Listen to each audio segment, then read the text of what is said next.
খবরদার, মদ, জুয়া, লটারি এগুলো হারাম করে দিয়েছে কে? আল্লাহ বললেন মদ খেও না, মদ তোমাদের জন্য হারাম ঘোষণা করা হলো। আমরা বললাম আল্লাহ, শীত প্রধান দেশে মদ খেলে শরীরটা গরম থাকে, মদ না খেলে তো বেঁচে থাকার উপায় না। স্ক্যান্ডিনেভিয়ান কান্ট্রিগুলোতে, সাইবেরিয়াতে মদ না খেলে ওদের বাঁচার উপায় নাই। এখন অল্টারনেটিভের দরকার আছে না নাই? আল্লাহ বললেন মদকে হারাম করেছি, কিন্তু মধু খাওয়াকে হালাল করে দিয়েছি। মধু খান আপনারা? আজকে খাইছেন কে কে দেখি? আজকে অনেকে খাইছেন? মাশাআল্লাহ, হাত নামান। মধু 5-6 চামচ খেয়ে দেখেন একসাথে। মদের বাবা এটা, চিল্লায় বলেন ঠিক কিনা? শরীর গরম হবে, অনেক শক্তি হবে। মধুর মধ্যে আছে ফ্রুকটোজ, কি আছে? ফলের মধ্যে আছে সুক্রোজ, আর চিনিতে আছে গ্লুকোজ। ফ্রুকটোজ আর সুক্রোজ এটা স্বাস্থ্যসম্মত, এটা ভেরি হেলদি ডায়েট। এটা খাবে, তাহলে সুস্থ রাখবে কে? তাহলে সুক্রোজ খাবো, ফ্রুকটোজ খাবো, আর গ্লুকোজ কমায় দিবে। রাজি আছেন তো?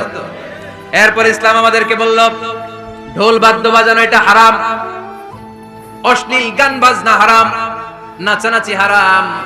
আমরা বললাম আল্লাহ, বিনোদনের একটা মাধ্যম তো আমাদের লাগবে। ইসলাম বলল ইসলামী নাশিদ যদি তুমি গাও সেটা হালাল। ঢোল হারাম, কিন্তু তার বিপরীতে দফকে হালাল করেছে কে? ঢোলের দুই দিকে আটকানো, এটা বাজালে নেপাকি তৈরি হয়, ধাম ধাম আওয়াজ তৈরি হয়, এমন বিট তৈরি হয়, ডান্স দিতে মনে যায়। আছে না নাই?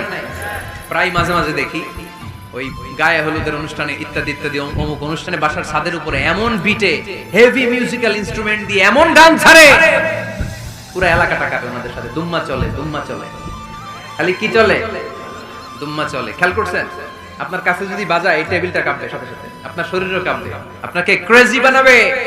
ইসলাম বলেছে না, যেটা তোমাকে ক্রেজি বানায়, যেটা তোমাকে অস্থির বানায়, যেটা তোমাকে অশ্লীল বানায়, ওটাকে হারাম করেছে কে?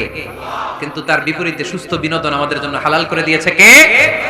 ঢোল বাজানো হারাম, কিন্তু ঢোলের বিপরীতে ইসলাম আমাদের জন্য দফ বাজানো জায়েজ করে দিলেন।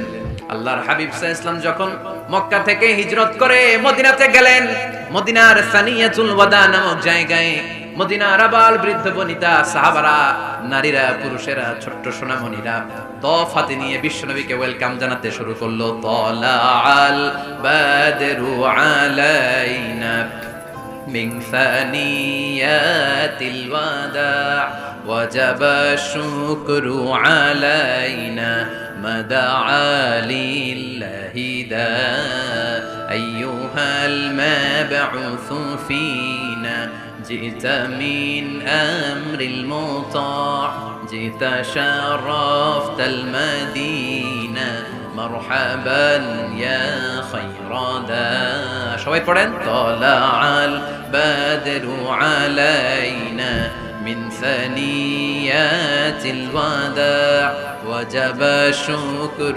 علينا مدعا لله ذا سبحان الله পড়েন। এই যে আমরা নাশিদটা গাইলাম, এটা হালাল না হারাম? সাথে যদি দফও থাকতো, আমরা যদি দফও বাজাইতাম, এটা হালাল না হারাম? এটা হালাল। দেখেন কি সুন্দর চেক এন্ড ব্যালেন্স, ইসলাম চেক এন্ড ব্যালেন্স করেছে। কতটা ভারসাম্যপূর্ণ জীবন ব্যবস্থা আমরা পেয়েছি, কত চমৎকার আমাদের শরিয়া, এটারে আমরা কঠিন বানাই।